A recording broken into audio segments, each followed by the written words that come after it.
Get to rolling. Welcome. You're probably wondering why we've called you all here today. I'm Jim, by the way, and this is Mike. Hello. We called in to talk to you about how much your personality sucks. I think mine sucks. Because some of these, we took a test. We'll get into this, but some of the questions, and it is the type of questions I expected. One, they get a little wordy. Yeah. Like, they try to trick you with the do and do not, because then you're like, you got to double negative some answers. That's correct, yeah. And so that gets your brain going a little bit already. Like, I probably answered some incorrectly. But then there's some that are slight that drew me apart. Yeah. Like, I'm trying to think of one example. I only did it like an hour ago. But yeah, they'll draw you apart, but I think a sane person would answer them the same. Yeah. But I'm insane, and so sometimes they would, Yeah. Before we get too deep into it, I want to acknowledge a couple of just ridiculously stupid lifts. Jamal Browner pulling 1,003 raw. Yeah, my dude's a psycho. Hook grip. Within 7 days, he pulled 955, I think, for a triple just before this. My hands would come off. Yeah, and I think that's the only thing stopping him if from nothing pulling else. it in a meet is been some. I don't want to say like grip issues, because like when you're talking about 1,000 pounds, it's not really a grip issue. It's like a human tissue issue. Yeah, the tissue issue. Yeah, so like it's not like Jamal, because people talk like that, and I know what they mean, and maybe I'm getting into semantics, but like Jamal and those grip issues. Like, bitch, no one's done this. Yeah, this is something that a human has never performed before in the history of humankind. Right. So for all we know, you could pull. Would he pull 1,003? You could. For all we know, you pull 1,004. And a black hole opens and we up at Narnia. Like, it's never been done. We don't know what happens. The way he's doing it. Yeah, or 1,004 pounds could be the limit of when your elbow explodes. For all we know. For that particular person, for sure. Yeah, I just mean, I'm joking, obviously. Yeah. But the point is, these are uncharted territories. So when people like quarterback, coach his ass, his grip issues, once he handles that. I don't think he's got grip issues. The dude's a motherfucking tank. Yeah. It's just you do a full power meet and then try to do something no one's ever done. People still have limits. Yeah. On their bodies. Well, and anytime you're near, like above 95%, something's going to be a limiter. Yeah. And so people always talk about like weak point training and this and that, like, once you're at 100, or definitely once you're at 101% of your max, something doesn't work, or the bar slows down. That's too much that you can handle. It doesn't mean we need to like necessarily look at things, but he's absolutely crushing it. He pulls it. He probably wouldn't say it's with ease. It probably feels very heavy, but to the human eye, it looks very easy. It fucking crushes and the form is flawless. There's no questions at all there in my mind. And good dude. I've known Jamal and followed him for a very long time. He's been crushing for a long time too. So it's cool to see someone like when I saw him on Instagram, he's probably pulling like 700 pounds. It's probably like 7 years ago, So it's cool to see like he's an old head in the game, despite him only being like 27. Jeez.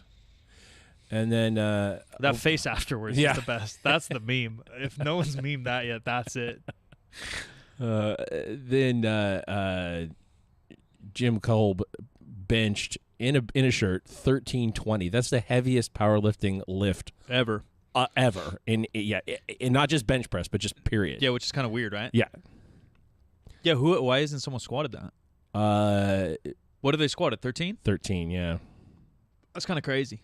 Yeah, and it's for an equipped bench press. And what are these fucking plates? What are we doing? What are we doing, geared lifters? What the fuck are these plates? I don't know. I don't know, dude. They're like big gold plates. I didn't want to come in talking shit on geared lifting. I'm not talking shit. It was just the issue. I mean, it's like, what the fuck? Yeah, what are we doing? No way those are calibrated. They bought those on Craigslist and painted them bronze. I don't know about that. I can't look at those. I can't speak. I don't know. People are going to be honest on Twitter the way we had a comment about because we look. Come on. Yeah, and look at the plates next to it. These little black things all chipped up. Yeah. I mean, I feel like I've seen these plates like somewhere before. I'm sure it's some kind of meet somewhere in the Midwest. It just does blow my mind that the sport is advancing pretty rapidly in the scheme of things. And then you want geared lifters want geared lifting to be popular and taken seriously. Yeah. But you can't do that. You just can't do that. You can't do it with without kilo plates and I just don't know, man. I just don't think this is it. I don't think this is the look if you want to advance. The lift itself is very clean for a geared lift. It's probably the cleanest heavy lift I've ever seen. It's a very clean big boy geared lift, right? He's in control of that bitch. There's not flailing elbows and shit. It's actually very clean. But you got all these plates that look like trash. It just doesn't look good for the sport when we talk about. That has got to be just an extra long squat bar too, to have that much room left on the. Yeah, with those thick plates. Yeah, I don't know. Yeah, they're hundos. They're all hundos, right? And then what kind of plate? Yeah, and I get maybe they're doing that for the visual. Yeah, I get it. But then at that point, let's not call it powerlifting. Let's call it whatever else you want to call it, like exhibition lifting. That's cool too. I like that shit too. Yeah, which is you're talking about the tweet, Benny Magnuson's poll. Yeah, someone tweeted. That's cool. But that's an exhibition lift to me. When you want to throw down records, we got to throw down records. You got to wear singlet. That's like the biggest deal. It's like you got to wear singlet, and that was like a single lift competition, and not and those plates too, right? They're wider. They're probably more whip in the bar.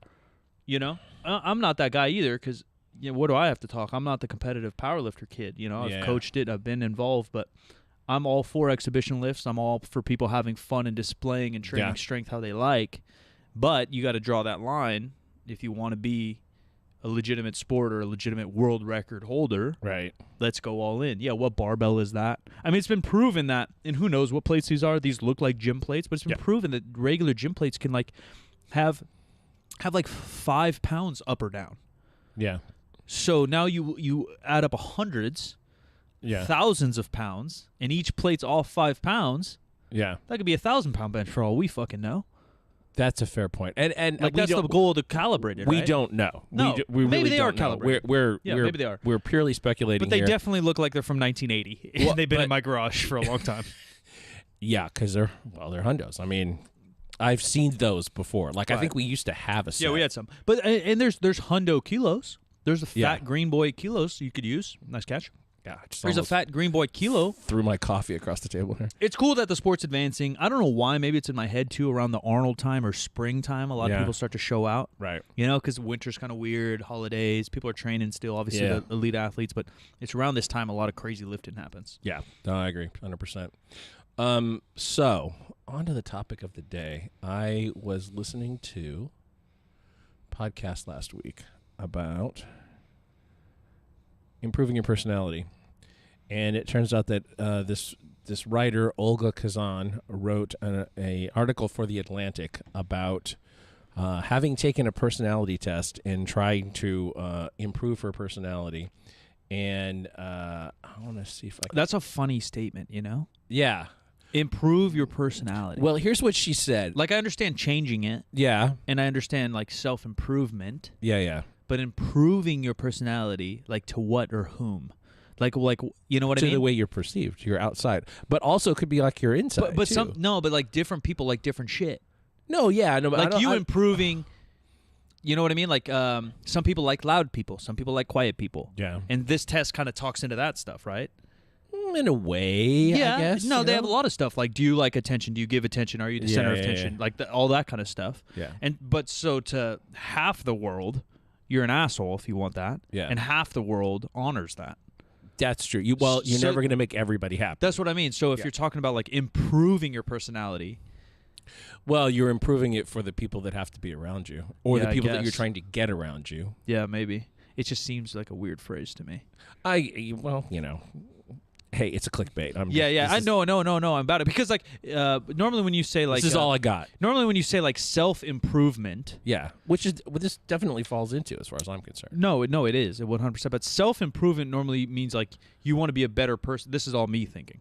This isn't fact. Self-improvement, you want to be a better person. I think morals, being honest, right? I think this golden standard of what it is to be good. Yeah, because you were brought up Catholic. Yeah, probably. No, probably 100%. Yeah, which I still actually believe in, although don't consider myself Catholic. I do think that is important, and it's probably something we missed, and it's definitely something that comes up in this test that I answered negatively about. But improving personality, where I think personality is different than morals. That's where does that. You kind of with me? Like, personality to me is like how someone acts, laughs, jokes. You can have, like, you and I could have the exact same morals and have a billion different personalities. Yeah. Yeah. Right? Is personality an expression of morals, or morals an expression of personality? I don't think they're related. Oh, okay. You think they're disconnected altogether? Kind of. Maybe. Yeah. But what you're saying then is that, oh, well, so-and-so is kind of an asshole, but he has a good heart. And that's okay. That kind of. Or like your true actions are based on your morals, but then like how you are in a room. I could hate to be around you, and that's your personality. But I could say, like, yeah, that dude's like a good dude. I just don't want to be around him. I do say shit like that all the time. Like, yeah, they're fine. I just don't want to be around them. Well, it's welcome to the industry we're in. Yeah. Yeah, but it's probably the opposite. I don't mind being around them, but that's a piece of shit. That's what happens in this industry. I think it's both, though. I think it's both. Oh, no, for sure. I'm just saying in our industry. Yeah. I personally hate anybody who owes me money. So that's a and hasn't paid it for years. Anyway. That's the U.S. government, if you're asking me. This is a particularly, I thought, telling passage from her article in The Atlantic. I never really liked my personality, and other people don't like it either. Whoa. Yikes. So this is when it comes sad. This is when it comes down to the personality improvement. In grad school, a partner and I were assigned to write fake obituaries for each other by interviewing our families and friends. The nicest thing my partner could shake out of my loved ones was that I, quote, really enjoy grocery shopping. This is sad. I didn't read any of this. Recently, a friend named me maid of honor in her wedding. On the website for the event, she described me as, quote, strongly opinionated and fiercely persistent. Not wrong, but not what I want on my tombstone. I've always... That's much better than liking grocery shopping. Yeah, this is true. I've always been bad at parties because topics I bring up are too depressing, such as everything that's wrong with my life and everything that's wrong with the world, and the futility of doing anything about either. So when she's speaking, and this I find rare. Maybe more people feel like this or have lives like this, but that's definitely personality. That's definitely personality. When everyone's having a fucking rad time, we're sipping champagne, and you're telling me about some depressing ass shit in your life. Like, that's like feel the room personality. Yeah, but that's not like good human, or like that is. She does need personality improvement, where I think all of us need, like, self improvement. Yeah, I don't think as many people need personality improvement. Because, like you said, like, you can't please everybody. You can't please everybody. Yeah. And I just listened to... That's sad. I feel... What's her name? Olga? Olga. Olga. I'm very sorry. Yeah. I'm sorry for half of your life before you got into this. It sounds very bad. And I don't know where... Actually, I don't know if her with a name like Olga Kazan, maybe her... family is Russian. Mexican? Oh. No, Russian. Yeah, I'm thinking Russian. Kidding. I was just kidding. Well, because I just listened to... The Subtle Art of Not Giving a Fuck over the weekend. I just bought that.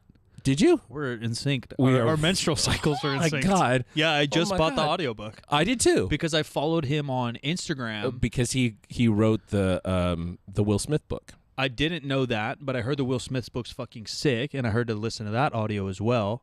But I followed... This happened twice now. I've followed someone on, like, TikTok and Instagram and stuff that I just thought were kind of cool, and they do little, like... self-help type talks or whatever, like philosophical type stuff, and I didn't know who they were or what they did. Turns out both of them are big authors. The other one is we should probably get him on the podcast, actually. The Angry Therapist. Oh, I've heard of. Not super into CrossFit. Yeah. But he talks like relationship, personal growth type stuff. And I followed him on TikTok because he just talks about general stuff like that, or health, or working out, or whatever. And then my mom brought up one of his books that she's read, and that has like a big old following now.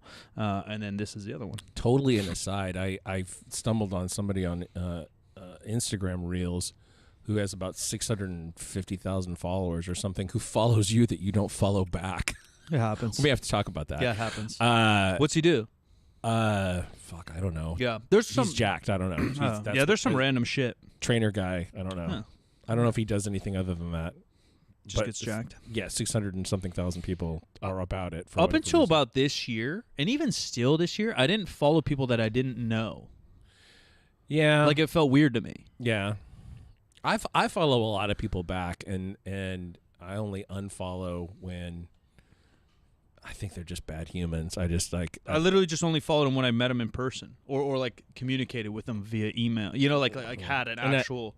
I mute as well on like Instagram. I just if people are just not just off the beam, just like I can't identify with you.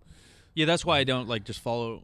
And even now, obviously, it's all like industry people because that's what the platform is. I don't know. Yeah, I don't know. And now I just kind of follow whatever catches my eye and shit, or what I'll try to remember. That's when I think I'm getting old. You know, I try to remember shit. I'll like follow. I'm like, all right, hopefully this guy pops up again because I want to read something. Sometimes well, actually, this guy, I think I screenshot him so that I could figure out what the hell. Anyway, though, so Olga needs a personality. Yeah. In Subtle Art of Not Giving a Fuck, he talks about how the Russian culture is very like, you know, you just say exactly what's on your mind. There's no buffering. There's no artifice or whatever. You just if somebody sucks, you tell them they suck. Yeah. And then you go on from there. And that's just how it's a sort of radical honesty kind of thing. I think there's a lot of cultures on that spectrum, and America. It's hard to say like we have a culture because we're so diverse. And so even if you are like American, it's so like state by state, city by city, family by family, religion by religion. Mm-hmm. But even like the Latin culture is a little bit more like that. Mm-hmm. You know, like the Asians cultures tend to be a little bit more like that. It's more in America that we tend to sugarcoat things, I think. Yeah, I think that's true. Anyway, or Western. I imagine some Europeans are a little bit more like that too. I don't know though. Yeah, I think that's probably true. Eastern Bloc, you know, whatever, forward Eastern Bloc. So she looked into like how do I describe my personality, like whatever, and she talked about the fact that Myers-Briggs is kind of in decline now because a lot of people think it's bullshit. Yeah. And this other guy's thing that's actually on personalityassessor.com, and I brought this up on the previous episode. So we decided to take these tests ourselves and figure out what the fuck is up with us. And let me see. Do you have like the definitions of each or their definitions? Yeah, so I just have my percentages up. Yeah, I mean her and they're not looking good. I will see if I can figure out. I also think though, and I think we even touched on the other one, like your personality is like about perception. Like what I want to give the world isn't necessarily what the world sees. I think that's a fair right? point. Yeah, and then what I give the world maybe isn't what's always true to me either. Yeah, that's definitely true. You know what I mean? Yeah, and like you can call me fake or whatever, but I think that's just me being honest. Like, yeah, you know. And so like I think I answered this to me as much as I could, rather than because I do, and maybe this is my upbringing or whatever, but I do think you act a different way based on what's around too. Like I act a different way in the workplace, even though I'm a fucking gym owner and I get to be pretty close to my personality. I act a slightly different way on camera. I act a slightly different way when I'm in church. I act a slightly, you know what I mean? Like if I've had $1 million big old business meetings and I act a different way. You know, I like to curse, but I'm not going to do that there. Yeah. You know, and like not to some that's fake, to some that's business. But when I answered this shit, I try to answer from my soul. I understand what you're saying, because I think that the what you're getting at is that you actually sort of have more than one outward facing personality. For sure. And what you're trying to assess is what your inward personality. I think so. But so many of the questions involve outward expression. Right. So yeah, and that, you know, obviously you can't dig into semantics because the questions are concise. Yeah. You can't, you know, it says like, well, you don't like big crowds. I'm like, well, I don't like big old parties with drunks. Yeah. You know, but I don't mind a big crowd if it's everyone I love, right? Like, you know, you're like, well, what big crowd is this? And even then, though. Yeah. Like yeah. But or like, like a big crowd every 6 months. Right. I don't want like a big crowd every weekend, right? Like, but it doesn't allow you to answer that. Yeah. So yeah, you fucking click neutral or whatever the shit, you know. Right. You figure it out. So, or it says like close together. It says you don't like big or like, do you like big crowds? And I was like, no, I fucking hate big crowds. But then very close after, like, do you like concerts? I'm like, I fucking love concerts. You know, and then you're like, fuck, I am psycho, right? Yeah. Like that's that psycho shit. Yeah. asking questions from multiple angles to try to get at what the real answer is. Yeah, and then they probably average it out somewhere in their algorithm. Yeah. So psychologists say that personality is made up of 5 traits, unlike what you get from Myers-Briggs. Which is what, 4? I believe it's 4. Extroversion, or how sociable you are. Conscientiousness, or how self-disciplined and organized you are. Agreeableness, or how warm and empathetic you are.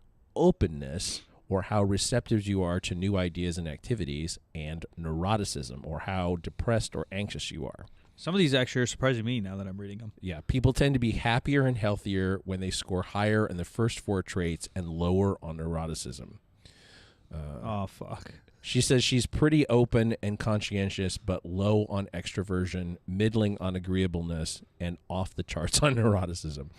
And in her conversation, me and Olga need to have a chat with Josh Barrow. He talked about how he's pretty low on agreeableness, and kind of and low on neuroticism, but like higher on the openness. And she said, well, that's actually that's sort of a success personality. Oh. The being like low agreeable for whatever reason has some success component to it. Oh, well, then maybe I'm okay. Yeah, you might be okay. I don't know. We'll see. So I did this one. I'm going to throw mine up on the screen, and Mike is just going to chime in with his. Well, you're high everywhere. Business. Well, I am on this one. I also took. There's a shorter version that's only 40 questions. This one. I wonder if I should whip through it. Is 300. This is the IP 300 test. And I cannot remember the name of the author of this test. That's bad, but it's personalityassessor.com, and all the information's there. So for extroversion, I came up in the 70th percentile, which is high, which is a real shock to me. Yeah, because I don't think that really reflects who I am. However, but yeah, how they phrase these questions, right? They'll get your ass. So here we go. So do I have that? I'm in here. The breakdowns for extroversion, the characteristics that feed into extroversion: activity, assertiveness, cheerfulness, excitement, friendliness, and gregariousness. Okay, I can't tell the difference between friendliness and gregariousness, but I guess that friendliness is people that you don't know, and gregarious is people that you do. I don't know. Yeah, I don't know either, now that I'm looking at these things. I also wonder, and maybe I'm digging too deep, but like how you see yourself also isn't who you are. No. Right? You're the average of how other people see you, and you see yourself right? That whole thing about being the average of the 5 people that you spend the most time with. I mean, there's some component of that in here, right? I mean, there feels like it. Yeah, because how you describe yourself isn't who you are either. Yeah. Right? That's like you analyzing and then coming up with an answer rather than you can't that's obviously what they're all trying to do is quantify these things. Right. And they're just moving, changing, and it's like a moving target. Yeah. Because none of these make sense to me. So I came up with 70th percentile, which is high on extroversion. Activity, one of the components of extroversion, I came up with 76th percentile. And to me, the activity thing here feeds into one of the later ones, which is conscientiousness, because that's kind of where most of my activity revolves around conscientiousness. So yeah. Assertiveness is 53rd percentile, which is about average, and is probably true. If I was more assertive, things would have taken a different path a long time ago. Yeah, a lot of how they ask the questions, though, I feel like are like alley-oops. My assertiveness is 78th percentile, and it depends when, Yeah. It depends how. Do you want to take charge? Yeah, man, if I'm on an island and no one's stepping up, I'm going to fucking say something. Right. Yeah, but, if I'm on a basketball team and the head coach says something and I'm the captain, I'm going to listen to the head coach. Yeah. And some of the questions were kind of phrased-ish like that. Not as, obviously, those examples, but. I would agree. I don't know if I'm 78th percentile assertive.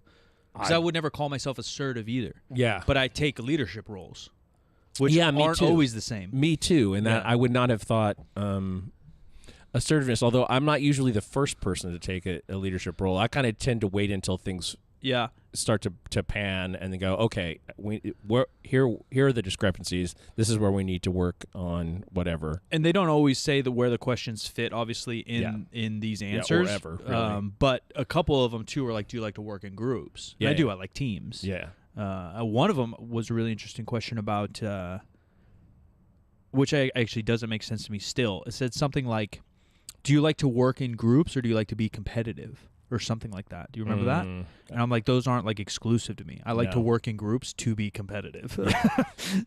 I think that they just mean competitive with other individuals. Right. Yeah. And maybe it's just my sports background. Like, there's levels to it. Yeah. Like, I want to beat our rival, but in practice, I want to beat everybody on my team.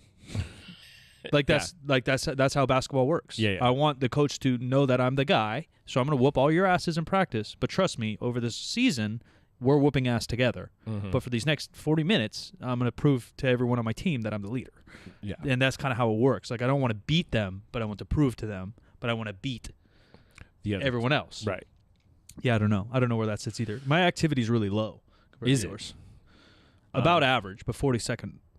I'm 42nd. 42nd per activity. On the go, like, I don't, like if everyone's like, hey, we got to golf every day and go to the movies every day. Yeah, I'm on the fucking go, but I don't want to be on the go.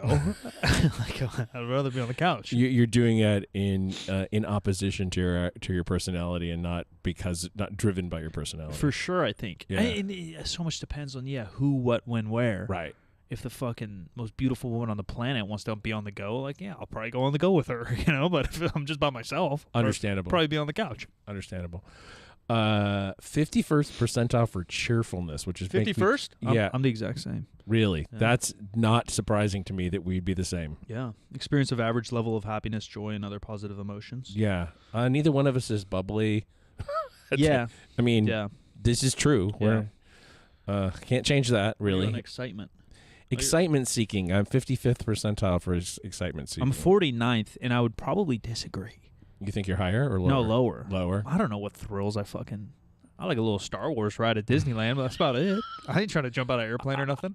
Well, I think that's something that's sort of changed about me because I used to think that jumping out of the airplane might be a fun thing to do, and I'm totally not down for that now.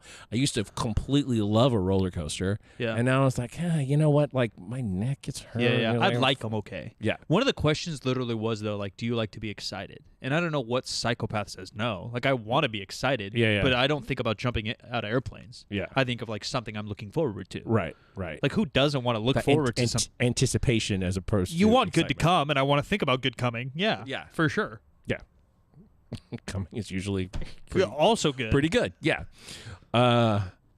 Friendliness.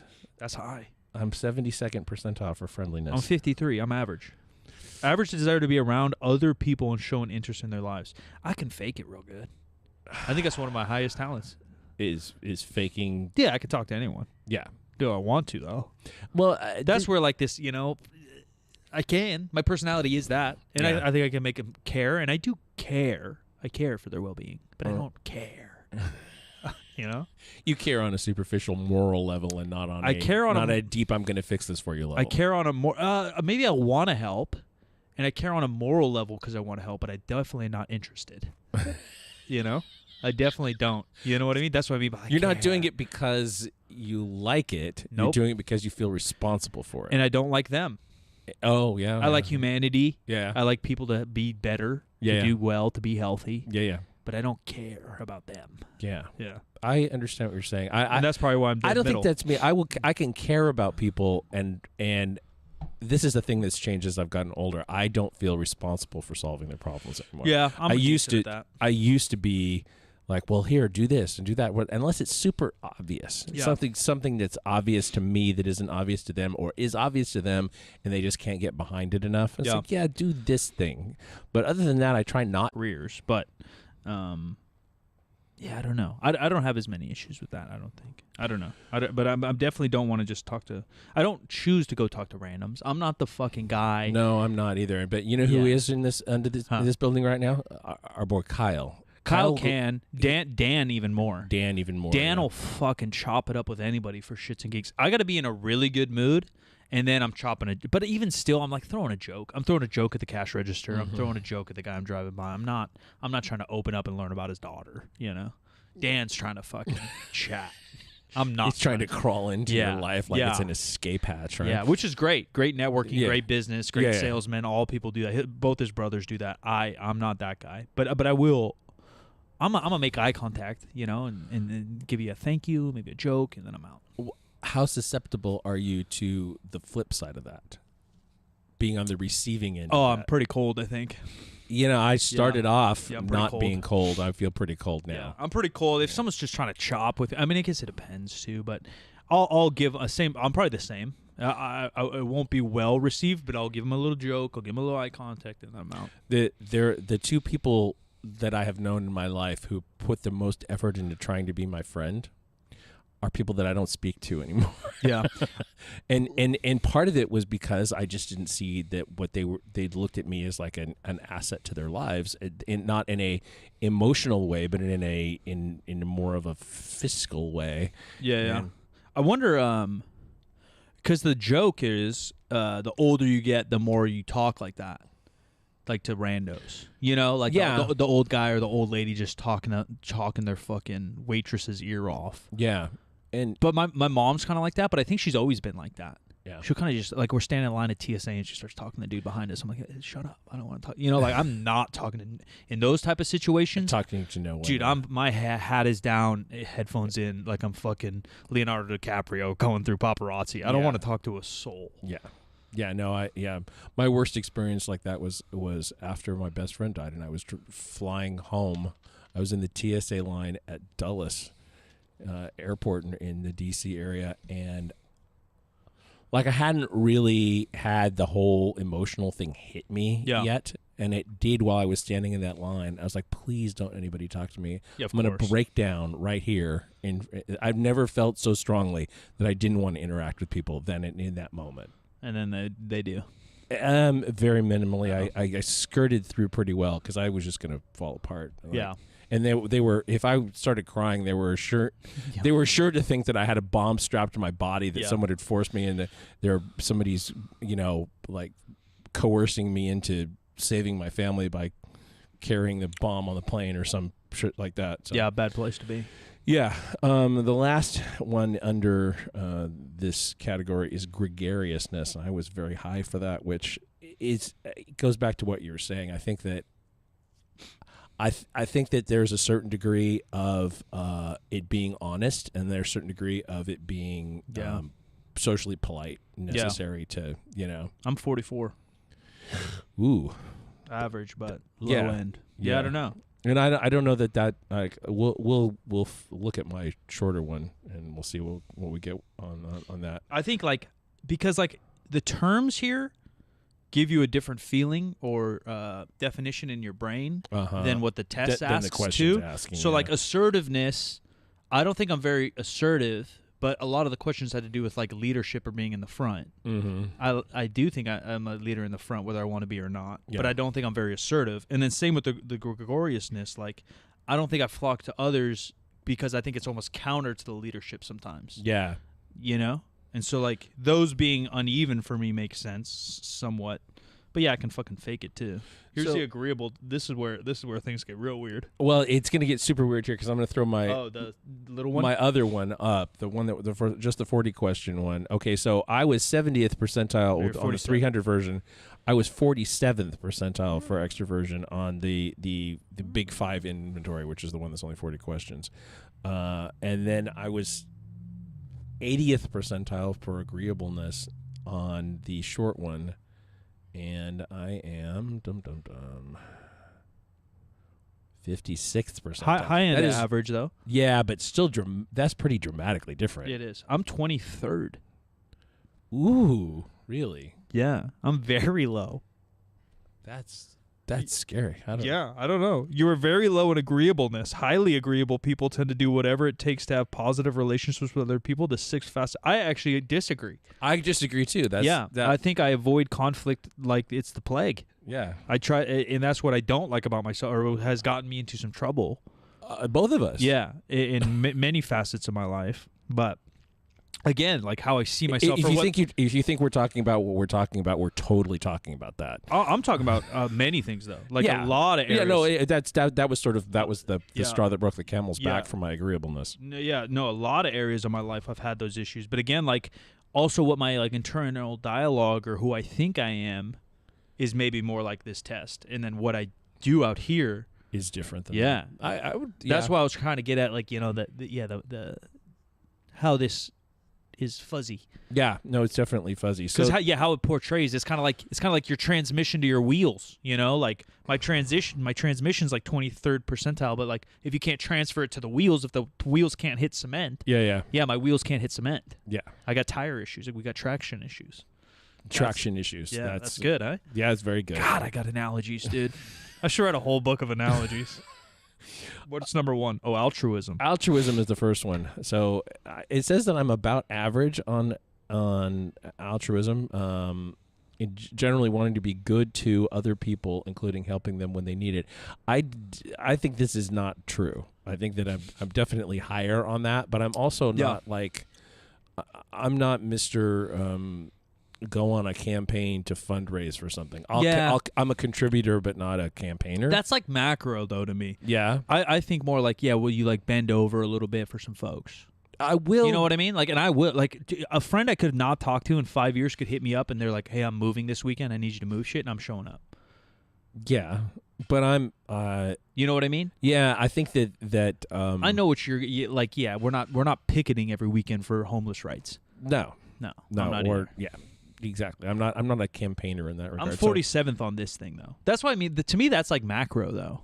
And maybe I'm altruism. Yeah, altruism. You're 47th. So we're pretty close. Yeah. And I would probably agree. I'd probably see myself higher. But again, like some of the questions were literally that. Yeah.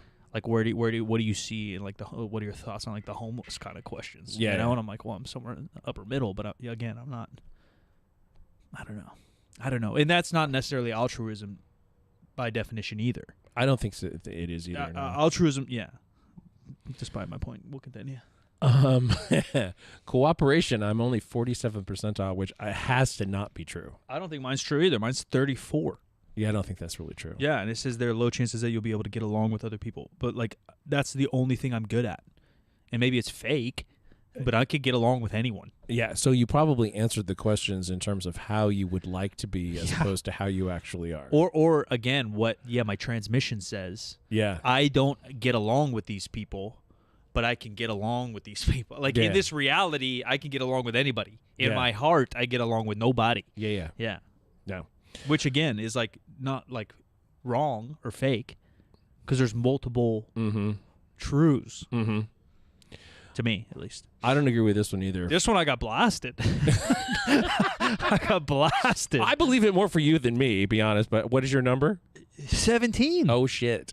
But the questions are fucked. Modesty. This is modesty. 42nd percentile for modesty. Okay, so here's a thing that's I'm about average. The thing that... I'm very low. The thing that a thing that I've been dealing with in therapy for 4 fucking years is being able to take a compliment. And part of that is like a tendency toward imposter syndrome. Yeah. Part of it is just not feeling like the person is really perceiving what my actual contribution was, et cetera, et cetera, et cetera. And I mean, like I'll sit there and I'll say, somebody complimented me on this, and it's like, well, but then I'll start to dismiss it, and my therapy guy is like, stop. Can you just for a moment say?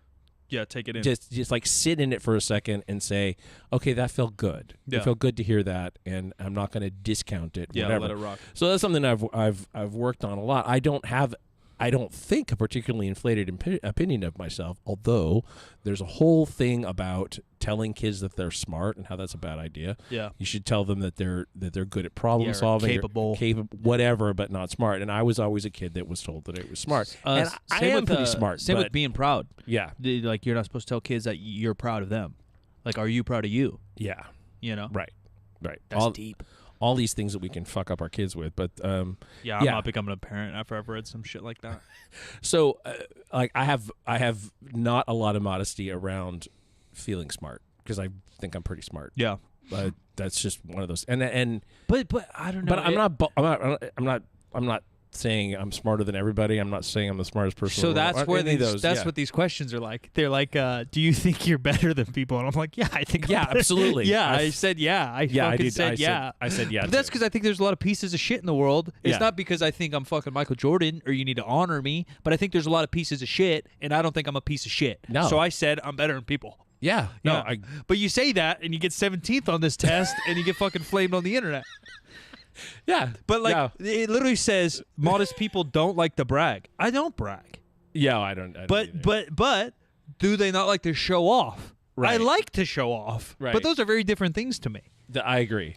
And a lot of the questions are like, do you like to be the center of attention? Do you like to be, the star of the show? I absolutely love that. But that doesn't mean I think I'm automatically deserving of that. No. I think modesty has to do more with entitlement and how you put down others to put yourself up, and how you have to tell other bragging. Yeah. Bragging is almost the opposite of modest to me. Yeah. But I think I'm humble. Yeah. Yeah. But this test doesn't. No, this test does not think. But and I also think, and maybe it's impossible to say, but I think if you survey 100 people that I know best or something, or 100 people that I work with, like 50 people that I work with, 50 people I know best or something of that nature, I think they'd say I'm humble too. But this test, Olga says I'm 17th percentile modest. Well, it's not actually Olga. It's another guy, but still. Fuck Olga and fuck the guy. 17th percentile is very low. Well, Keith Honeycutt in the chat says most people are fake and you never really see their personality. Which pieces of shit. I think it's true, except that it's not true. Because when you start to detect that they're fake, then you get a sense of their real personality. Yeah, you can sniff it. Sometimes you can sniff it. Yeah, that's the beauty of being human and not a dog. You can literally sniff reference there. Just that you can human rather than an animal. Yeah, a human can feel vibrations. I feel you. That one screamed at me. Yeah, that one really screamed at me. That one hurts. Yeah, a little bit. Yeah, like wounded. Yeah, almost mortally. Speaking of mortal and morality, I got 67% on high, which is high on morality. I got 49, which is like dead average. But I think I'm a pretty moral guy too. I think I'm pretty moral, and I think that my number is probably higher than 67th percentile, although that shows up as high. However, back in the day when I used to work in the corporate world, I was interacting with an attorney about a particular issue that we were dealing with this product line, and in terms of talking to a regulator, she's like, well, I can talk to this person, I perceive that person as somebody that I can have a conversation with. And what that meant to me, and I think what it meant to her, like persuasion, was that there was some gray in terms of how something was being interpreted. That's morals. If it's, to me, the moral of that is like, who's it hurting on the back end? Yeah. Right? And like the questions that may have to do with this, like there was a tax one. Like, would you be okay with, like, not like scamming taxes? That's not the words they used in this test, but it was something like that. And I did like the second from the top. Yeah. Like I'm not going to lie and I'm not going to cheat, but if there's wiggle room, I'll wiggle. Right. But I'm still 49. Yeah. So this test is done on a scale of like strongly agree, neutral, disagree, strongly disagree. Yeah. And again, because the questions, and obviously it's formatted like this, that there's gray area in the questions.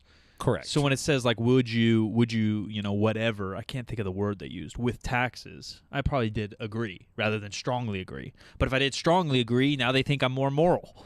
Well, and it comes down to the spirit versus the letter. Yeah. Of whatever, and I'm usually just fun with the spirit of whatever, but the letter of whatever sometimes is a bridge too far. And I know morality has to do with like rules, abiding rules, kind of. Yeah. But like my morality has to do with like abiding by like humans in pain. Yeah. You know what I mean? So like the tax one, like not that I'm anti-government, I want to fucking rob America, but like who does that hurt? Rather than like, would you steal from a store? Mm-hmm. I've never stolen a thing in my entire fucking life. Mm-hmm. I would never steal from someone. But will I wiggle around some taxes? what was on my mind when I was doing this was the discovery just this last week that the depreciation on the gym equipment that I bought was not handled in a standard way. Yeah. And on more than one front. And there were discussions about certain parts of it, but like here's the breakdown. Like if you buy things for your business and they're under $2,500, you can just expense them and take all of the expense in the first year, in the year that you buy it, as opposed to something that is more than that. If that it's you have like to break out directly over 5 years. Yeah, if it's directly making the company money. Yeah. Like, well, because you just to define people out there that are hunting out their taxes, because like a car doesn't work that way. No, unless you're like an Uber driver. Well, because it's over $2,500. Yeah. No, and I think it has to do with like usage of the company. Maybe. Yeah.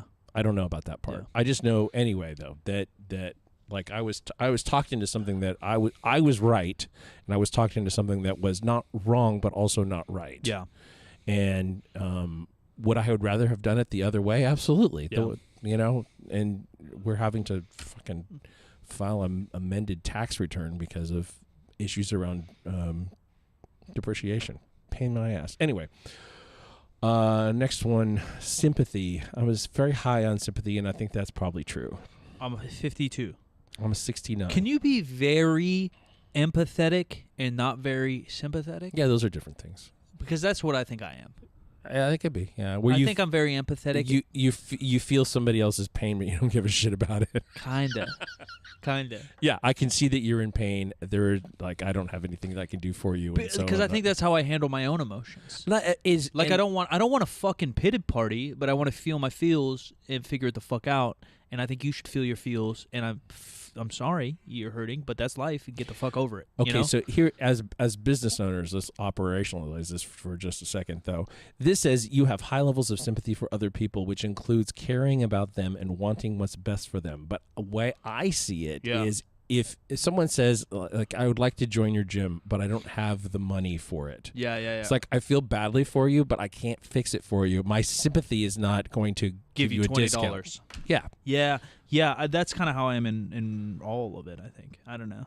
But yeah, mine's 52. Average is good, I guess. Yeah, average is... yeah, you don't want to be... you don't have none. Yeah. The next one is trust. Uh-oh. I was 42nd percentile, which is about average. I was 5th. 5th percentile? Oh my God. Yeah. Who hurt you? Everyone, I think. Yeah. Yeah, I think everyone. Well, I used to be more trusting. I don't know if I've ever been. But I'm not anymore. Mine's a lot of experiences, I think. People have said that jokingly, like, who hurt you? But then I've had like some deeper talks with friends, and they've also said, wow, who hurt you? A lot of people have hurt me, I think. Well, but I still think I fucking should like trust. I agree with this. My shit's low, but I give people chances still. I think my walls are dense, but they're not so tall. You give people more chances than I do. So. I think so. Yeah, no, I think that's absolutely true. I think I do. I think I try. I try to trust, but my trust is low. I'm ready to be done with people. 5% doesn't seem healthy. 5% seems low. It probably isn't accurate. If you probably took it again, you might get a different score. Maybe I'll take the short one next time and see what happens. There's also a middle one that's like 140 or 150 questions. Yeah, we need something like that I was going to do it, but I ran out of time. So yeah, I used to trust more, but part of it was that I realized that I was susceptible to people who use charm and personal magnetism and whatever to be manipulative. I want to trust. Yeah. What I think too is like, I don't know if that's personality, like again, nature versus nurture. Maybe when I think of personality, I think a lot of nature, but like so much of what happens to us, I think affects how we act, but it doesn't always affect who we are. Yeah. Does that kind of make sense? Yeah, it makes sense to me. Okay, the next one is conscientiousness, and on the short one, I was in the 69th percentile, which is high, and on the long version, I was in 84th percentile, which is very high. I'm 53. Really? Yeah, I don't know how I feel about this. Interesting. Yeah. Yeah, I don't know. I was there are different sub-factors under this one as well. 6 facets of conscientiousness according to this evaluation. Achievement striving, I was 95th percentile for this. I think that this is an overshoot. I'm not really that. Mine's 41. Interesting. Yeah, I don't know. I want. This says like your average desire to work hard and get ahead. I want to be ahead. Yeah, but you don't want to work for it. And I know the work takes to get there. Yeah, because I would never call myself lazy. Yeah, no, but this is somebody's deadlifting right outside the door here. This is an observation that does not include a value judgment. Yeah, you look for leverage. I for sure want to be efficient in what I do. Yeah. Yeah, I don't like to work. Yeah. Some people like to work. I like to work unless there is the thing that will trip me up is looking for the best way to do whatever. Best, most efficient, whatever. I'll have trouble getting started because I'm trying to come up with that answer. So I like that answer, and that's how I got into lifting. Is I didn't want to spin my wheels lifting and not get jacked when I'm 18. Yeah. But I also would just start. Yeah. And then find the best. And I do think everything we do, and this is just Mike's philosophy of life, there is no best. There is no optimal. Yeah. So like you start, and then you slowly like skin the potato to what's good. Yeah. Because there is no optimal. But I don't know about my desire to work. I don't have a desire to work hard, I guess. I guess this is true. I don't have a desire to work hard. Yeah. I have a desire to get places. And I know it takes some work. So I'm willing to do that work. I find the work part of it pretty rewarding most of the time. Yeah, see, I don't think I do. I don't think I do. And so like the desire to work hard, I guess I would agree with this. I don't have a desire to work hard. I have desire to sit on the couch. Okay. And I've said that so many people, and they're always like, yeah, right. Like I joke about wanting to retire, and like, you'll be bored. I'm like, bitch, I won't be bored. I literally won't be bored. Yeah. I don't need that. Other things can fulfill me. Yeah. I do want to get ahead, though. I can see that. Yeah, but I do want to get ahead. Yeah. I guess 51st is probably the answer, or 41st. Next one, cautiousness. Yeah, you're high. 88th percentile of cautiousness, but that is something that has happened over time. The odds are low that you'll just jump into things without really thinking them through. You spend high amounts of time planning what to do. I'm high, too, and I don't know if I agree either. I'm 67. That's still, both of them pretty high. I would say I'm probably average, though. I don't know. But we did this stupid fucking thing right here that we're sitting in the middle of. And so, like, if we were really cautious, we wouldn't have done this. So I was going to say macro. Yeah. It's not cautious. Yeah. But all our little steps were pretty cautious. Like we planned, you know what I mean? Like we planned really well. Yeah. We didn't expect to have an opening day of 1,000 people. You know, like the little steps were cautious. Big scheme, a little reckless. Yeah.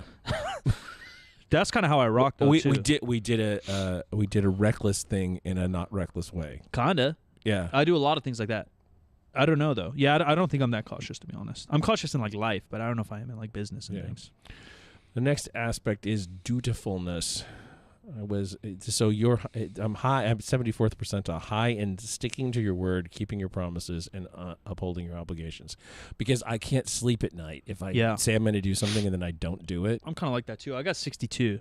Which like I didn't, by their definition, I'd probably, obviously it's high, so I can't complain, but by that definition I think I'm higher. Like I stick to my fucking word. Yeah. Like that's same idea. It's not altruistic. It's my anxiety will make me do it. It comes down to anxiety. Yeah, it's not I'm not an angel. I just can't get it off my brain and can't sleep. Yeah. Orderliness, I don't necessarily agree with this one, but 74th percentile, prefer levels of cleanliness and order in your environment. I mean, that is true. Sure. But like I'm not always able to I wouldn't call you like a neat freak. I'm not a neat freak. Yeah. I'm a little bit of a neat freak about the public facing part of our business here. Sure. Even that, I wouldn't call you a neat freak. You like things neat. Like neat freak has a negative connotation to me. I don't think you're that bad. Yeah.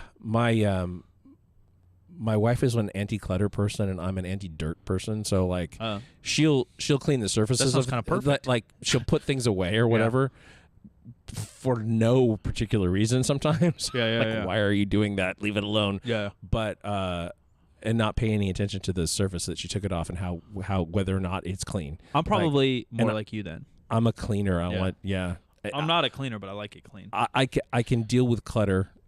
But it's if clutter is sitting on top of something that's clean. That's typically what I say. I'm kind of messy, but I'm clean. Yeah. I got 23, which I think is probably a hair low, but it's probably right. Because a lot of the questions were like, does it like bother you? It's not like what you do. And I was like, well, it doesn't always bother me. Yeah. But I also, my entire life's about me. Yeah. Like my work is my place. Yeah. My house is my place. And those are the two places I go. Yeah. If I was in an office with 1 billion people, maybe I would get more triggered by people. You know what I mean? Like no one here triggers me, and then no one at home. And I'll yell at the boys if they trigger me at home, which they do sometimes. But you know what I mean? Like I built my environments. Right. So it's a little different for me as well. Yeah. But 23 is probably a little low. Self-discipline. I am lower here than I thought it was, and that I'm at 38th percentile, and I don't think that's really true. I don't know if you could be. I don't know if any of these other things can be right and have that one be. One I just don't know if you build your own life being low. And 38th isn't all that low. It's probably right. Like they say low, but 38 by 50. Yeah, you're right there. I'm 75, and I don't know if I'm that high. I think so, but I don't know. Well, I think that they keyed this one off of whether or not you binge eat, which I sometimes do. No, I binge eat. I said yeah. Oh, well, then I don't know. Yeah, I don't know either. I don't have any idea. Yeah, I don't know. Some of these have like a direct thing in my head to a question also, but then some I have no idea. Yeah, that's what I thought that one was about. No, because I definitely said I fucking binge eat. I'll fucking slam a gallon of ice cream. Dare me. Me too. Yeah, dare me twice. Easy. And the last one was self-efficacy, which was I was in the 83rd percentile, very high for that. I'm 42. So you're like roughly half. Yeah, I don't know. When you do something, you have about average ability to get it done and do it well, or maybe more accurately, you believe that your ability is about your average. Like kind of resourcefulness-ish? Yeah. I think I'm in there. I don't know if I'm 42. I mean, I don't think I'm 80, but I think I'm like 50. I don't know if I'm 42. I get shit done. I think mine is a little bit higher than I don't know. I think life, but I think you're pretty resourceful and shit. I think I'm medium resourceful. 42 hurts me. I'm taking 48. This is where things get real weird next. The neuroticism one. Yeah, I self-efficacy. I think that part of that for me is, and then there's no measurement here of it at all specifically, and that's the big picture view. And some people are born with big picture view, and other people are just not. And I was blessed with big picture view, which has made me a jack of all trades. I'm willing to work on any aspect of whatever, whether I should or not. Yeah, if you run a small business, you kind of have to. Yeah. It's going to be real difficult to just be like a G at one. So you're a little high too, eh? Neuroticism, I was in the 66th percentile on the long version of the test. I was in the 55th percentile. Not too crazy. About average on the short version of the test. I'm 75. Yeah, that's not that much different, though. Really, no, it just sounds real. It high. sounds pretty bad. No, we're 6 points, but it bad. sounds pretty. But it sounds pretty bad. It gets weirder as we dig in here. Yeah. These are all things I kind of know, though. Yeah, I'm high. It says you're very high in neuroticism, which means that you experience high levels of negative emotions like anger, fear, and stress. So the facet number 1 on this is anger. I was in the 60th percentile for anger, which is about average. 69. Yeah, it's still not much. I think it's true in the sense that what I feel, but not what I always let loose. Yeah, no, that's me on the and this. Yeah, this is definitely a thing because what I've figured out a long time ago is that nobody wants to experience me being angry because they act like the world ended when I'm angry. Yeah. So I'm angry on the inside, and only every once in a while does it come out. And by their definition says levels of anger or irritability. Yeah. And my anger isn't always so high, but my irritability, I'm always kind of irritable. But I think that attaches to all this, which is why I do like this, like anxiety, depression, all these things. Mm-hmm. By even other like every psychologist's definition, high irritability comes with those. Yeah. And so that I'm like, yeah. I read a thing on TikTok. I'm into like self-psych stuff on TikTok, dogs and crypto. That's my entire fucking feed. Mm-hmm. And someone's question was like, what emotion do you not allow yourself to feel? And mine's anger. Because I used to have anger issues. Yeah. And so like I just killed that, which isn't healthy either. Obviously, No. you want to be able to feel and handle all your emotions. Or at least, feel them. Yeah, I just killed like anger from my life. I've been angry like twice in the last 10 years. I've been irritable, I've been this and that, but I haven't been like angry, which for me maybe is good. I used to punch walls and things, headbutt drywall. Yeah, I've never did that. Yeah, it's not good. That's so totally not me. Yeah, that was high school Mikey. Yeah, ripping doors off of hinges. Yeah. Yeah, I've thrown a thing or two, but that's been about it. I sometimes throwing things actually feels pretty good. That's a good release for me. Yeah, as long safer. as it's not something you're going to break and they're not throwing it at someone. Right. The same thing. Mine was drywall. I didn't headbutt a human. Yeah. Probably should have. Yeah. Probably would have felt more satisfying. Probably so. Okay, the next one is anxiety, and I was in the 82nd percentile. I as well, 82nd on the dot. That's not surprising. Sounds healthy for this business. Sounds pretty healthy. And some of that, like they talk about anxiety and depression together. So, for me, anxiety is the thing that never goes away. Yeah, same. And sometimes gets better and worse depending upon situations. Almost 100% of every depression I've ever experienced has been situational. Oh, interesting. Yeah, so my anxiety, by diagnosis from my years of therapy, is general. It's a generalized anxiety disorder. Yeah, so like mine too. Like it gets triggered by random things, but it's not like I have social anxiety. I have, where it's like it's good and bad. Like again, I'm not a licensed doctor or anyone, but if you have like social anxiety or unlicensed doctor, I ain't just shit. I'm licensed to drive. That's about doctor. the only thing I've ever been licensed in. But if you have social anxiety, you can do like exposure therapy and these things, and technically, like not technically, but you can work with it to slightly overcome it. When you get like general anxiety disorder, like you're kind of fucked. Yeah, because like if I there's nothing to conquer. Yeah, it's like you cope. You cope. And I know everyone copes, but you can break through. Like some people just have anxiety about flying. Yeah. And you do, they have tons of different drills and things you can kind of bust through that and get by. Right. And sure, you'll probably never feel awesome flying. Yeah. But you can get by. Like, yeah, there's no getting by in general. And my depression, I think, is probably both. I've had situational and just fucking hit me for no reason. Which is next. And mine's also very high, 86. Yeah. This is not I was 49th percentile about average. It's not clinical depression. The score simply tells you that compared to other people, you feel about average amounts of sadness and like yourself to a very low degree. To a very average degree is what mine says. Oh, I like myself to a low degree? I disagree. I love me some me. I disagree. Yeah, Yeah, I love me. I don't think that's true of you. No, I don't know if depression... And who knows, right? Because you can define it however you want. Yeah. I don't know if depression has to do with how much you like yourself or not. I think for some people it really doesn't. Well, it's not clinical depression. Yeah, people who are clinically depressed, they just get hit with depression and there's nothing around it. Yeah. It's just... My depression's never been based on how I loved myself or not. Yeah.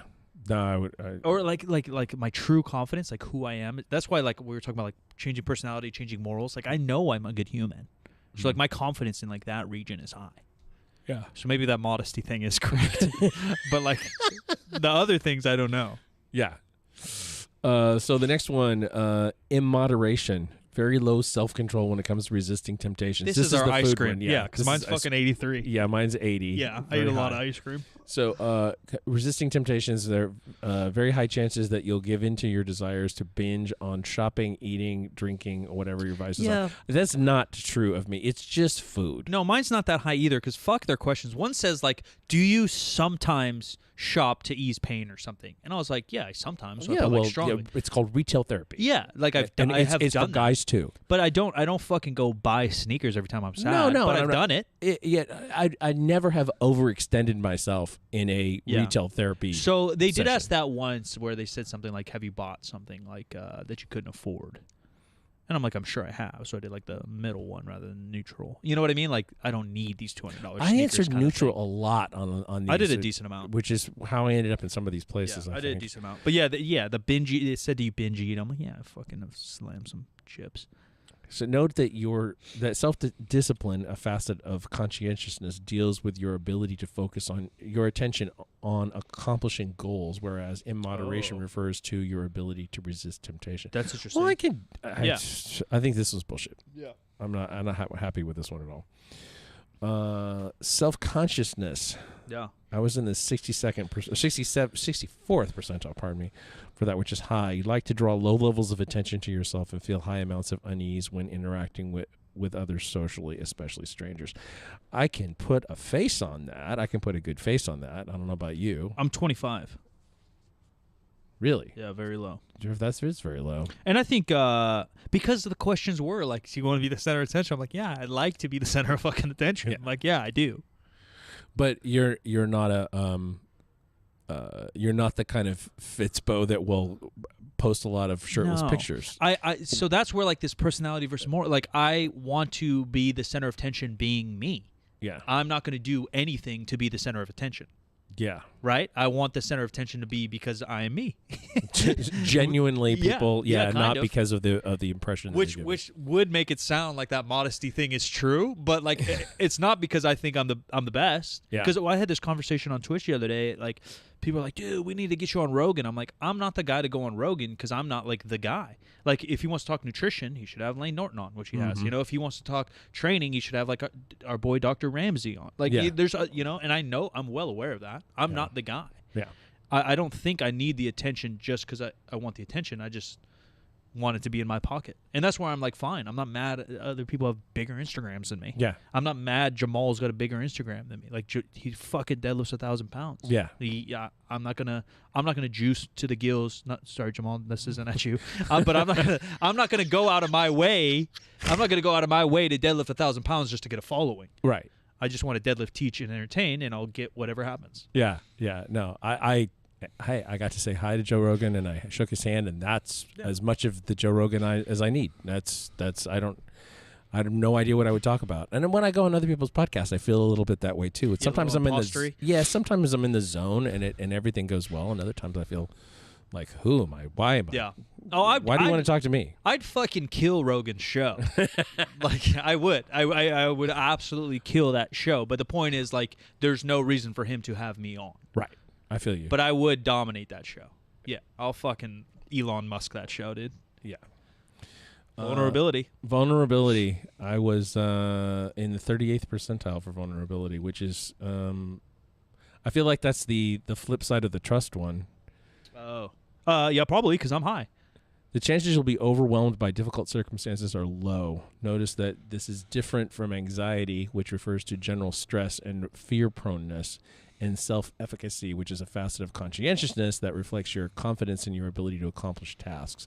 Vulnerability specifically refers to your propensity to feel overwhelmed by difficult situations. And this says low, and I don't think that's really true at all because I feel overwhelmed sometimes. Like, what happens is I end up in they have fight or flight, and then there's like pause, there's like being stuck. And that's... Yeah. I'm 63. I don't know. I don't really know where I actually sit or if I agree or not.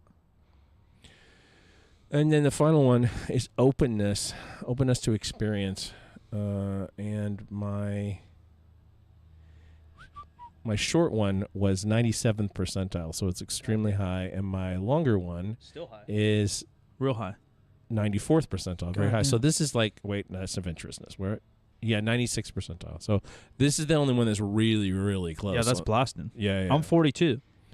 Really? I'm low end of average. Interesting. Yeah, which probably is right. Once we dig into the particulars, I think it's probably right. Okay, these are the facets. Adventurousness. I am at 94th percentile, which is extremely high. I don't think about myself that way at all. I do. I'd think about you that way probably. Do you? Like if someone just said like here's this fucking food or something, you'll probably try it. I probably won't. Yeah, well, it's food. You know what I mean? Yeah, but even if it's some weird shit or like I feel like you're open. Yeah, I think you're open in that way, and I'm definitely not. I'm 11.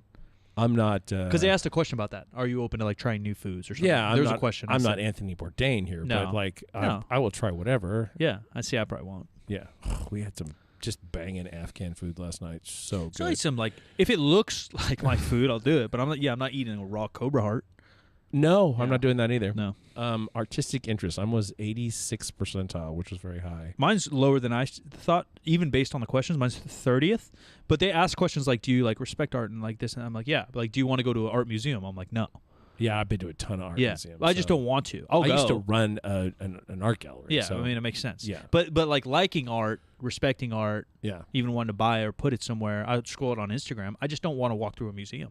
Yeah. You know what I mean? Yeah. But when you answer that question, I don't want to walk through a museum. They're going to automatically take that right. I just don't want to walk through. Yeah.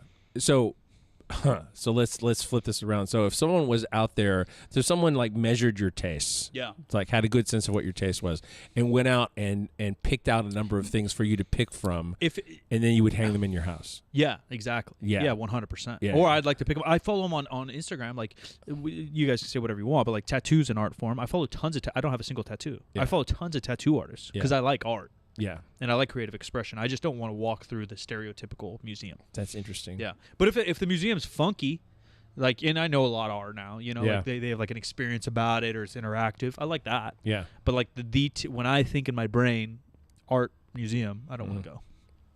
But it's not because of the art. Yeah. I just don't want to go. I just want to go back to my couch. That's interesting. No, I don't have any problem with that. I enjoyed that. That's a lot of what we did when I was just in New York. Because I mean, we could go to museums without and art galleries and stuff without feeling like we're going to get attacked by Omicron. Yeah, or a million people. So emotionality, I was in the 80th percentile, very high. Attunement to your own and others' emotions is very high, whereas cheerfulness and excitement seeking, which are facets of extroversion, capture your propensity to feel positive emotions, and neuroticism captures your propensity to feel negative emotions. Emotionality refers to your overall openness to / desire to truly feel emotions. So what you got? 93. Oh, you beat me. I think that's the highest in all my things. Really? Yeah, I think that's the highest. And I probably tend to agree. Again, like, do I always show it or do I live that way? I don't know. But like, what's happening on inside Mikey's brain? Probably. Yeah.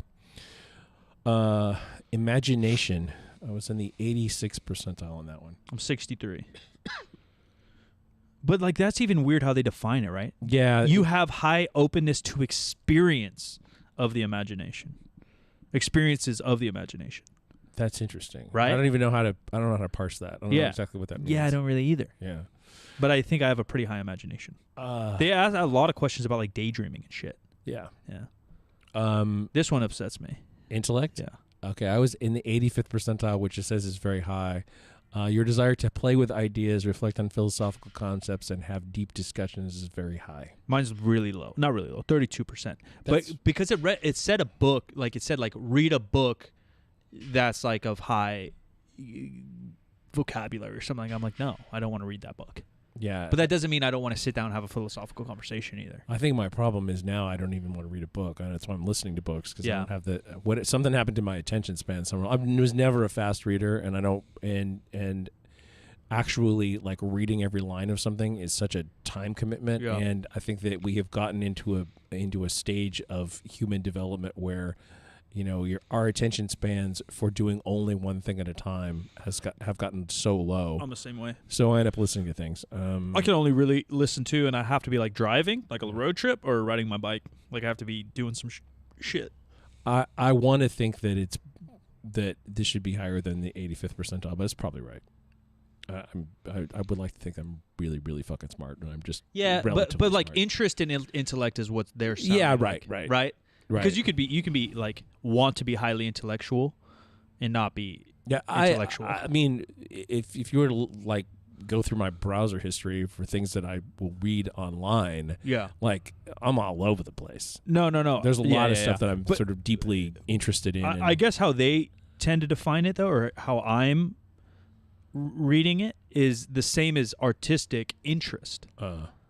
See, they say artistic interest, but they don't say intellectual interest. But their definition is intellectual interest. Yeah, I see what you're saying. Right? So I guess based on that, I would agree. My intellectual interest is low. Yeah. But I think my intellect is at least average. Yeah. Right? Like at least, but and I think my artistic skills are high. Yeah. My artistic interest is probably low. Medium. Mm-hmm. You know what I mean?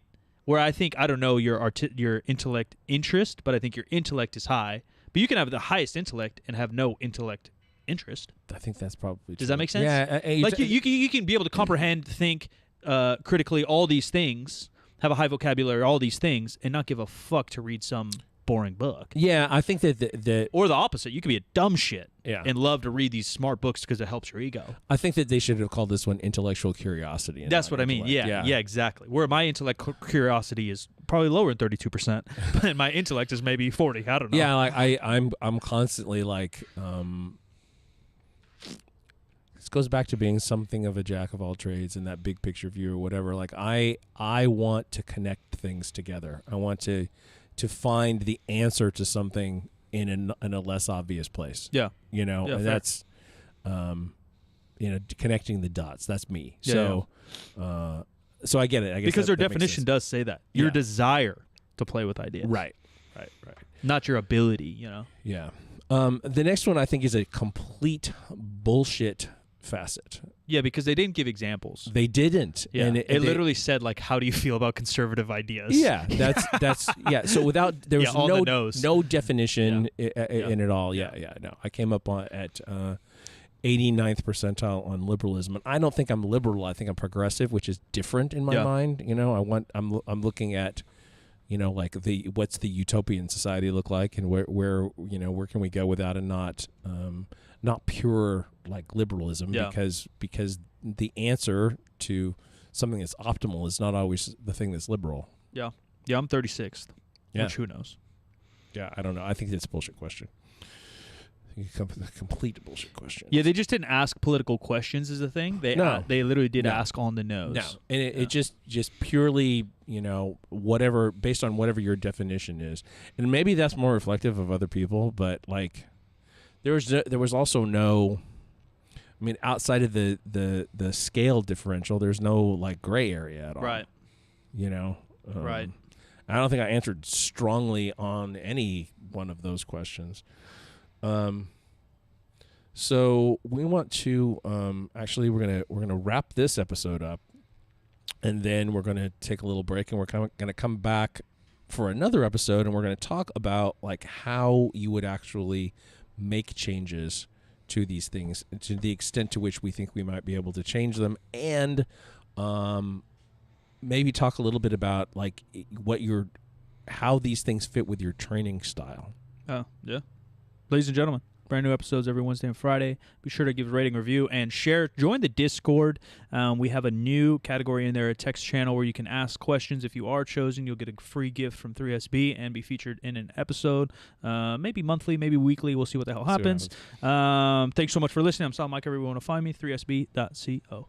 I am at the Jim McDonald on all the social media. This show, 50% facts, where percent is a word, 50 is just numbers, and we'll catch you next time.